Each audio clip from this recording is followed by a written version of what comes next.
नमस्कार दोस्तों, आपका अपना चैनल अनसुने कहानियाँ पर आप सभी का स्वागत है। मैं आप लोगों के बीच पुनः एक नए वीडियो के साथ उपस्थित हुई हूँ। अगर आप नए हैं तो चैनल को सब्सक्राइब कर दें, बेल आइकन को दबा दें ताकि मेरे आने वाले वीडियो का नोटिफिकेशन आपको मिलता रहे।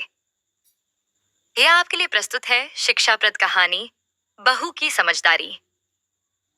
रजनी के शादी के पूरे 5 साल हो चुके थे। कल ही उसने शादी के 5वीं सालगिरह मनाई थी। जिंदगी खुशी से बीत रही थी। छोटा परिवार था। परिवार में रजनी, इसके पति मोहित के अलावा सासू माँ, नन्ही बिटिया और एक ननद थी। ननद की भी शादी हो चुकी थी। एक दिन मोहित से रजनी का झगड़ा हो गया। झगड़े के बीच सासू माँ रजनी और मोहित को समझाने आई। रजनी तुरंत ही माँ से कही, माँ जी, आप क्यों नहीं समझा रही हैं इनको?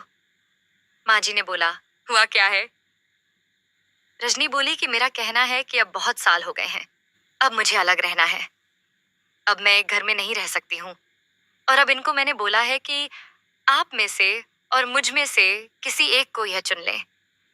अब आप ही इनको समझा सकती हैं कि इनको मेरे साथ रहना चाहिए या आपके साथ। मुझे लगता है आपसे अच्छा इनको कोई नहीं समझा पाएगा।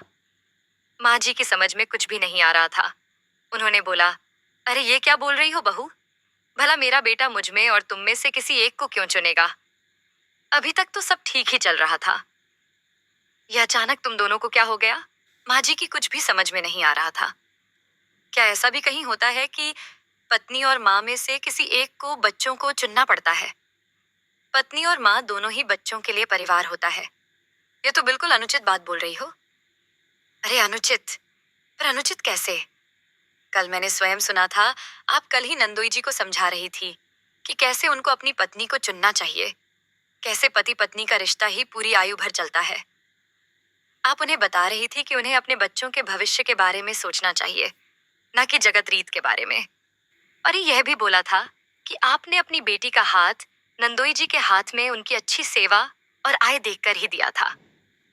बस यही सब तो समझाना है आपको अपने बेटे को भी, कि कैसे पति पत्नी का संबंध ही मात्र दुनिया में सबसे दृढ़ संबंध है। उस समय तो आपको एक पल भी नहीं लगा कि आपके दामाद जी कितने असहाय थे। उनको समझ में नहीं आ रहा था कि क्या करें क्या ना करें और कैसे वह अपनी पत्नी का साथ दे और परिवार छोड़ दे। बस यही सब तो समझाना है आपको अपने बेटे को, तो आप समझाइए इनको। रजनी अपने पति की तरफ मुड़ते हुए कहा, कुल मिलाकर माँ जी भी आपको यही समझाएंगी कि माँ को छोड़कर आप मेरा साथ दीजिए।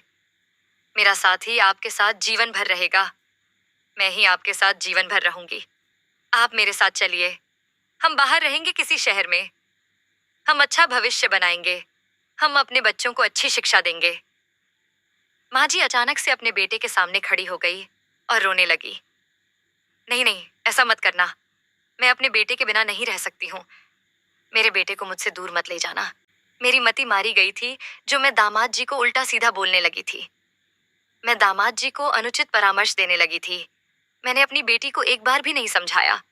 मैं निश्चित अपनी बेटी को समझाऊंगी। कोई माँ अपने बेटे से दूर होकर नहीं रह सकती है। कोई माँ अपने बेटे से दूर होकर रहना नहीं चाहती है।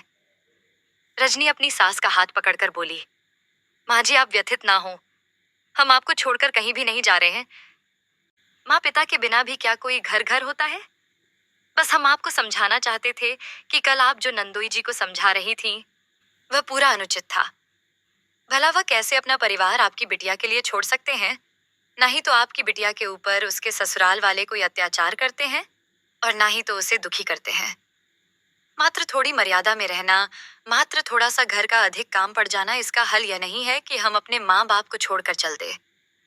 पारिवारिक उत्तरदायित्व से मुक्त होना कोई आजादी नहीं होती है। आशा है आप अब ननद जी को भी अवश्य समझाएंगे। जिस तरह से आपको आपका बेटा प्यारा है, ठीक वैसे ही नंदोई जी भी अपने माँ बाप को प्यारे हैं।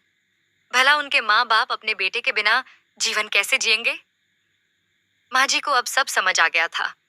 रजनी ने जो समझाया वो अब वो पूरे जीवन में नहीं भूल सकती थी। उन्होंने अपनी बेटी को बहुत प्यार से समझाया और एक घर अब टूटने बिखरने से बच गया। बहू की समझदारी से एक घर स्वर्ग बन गया।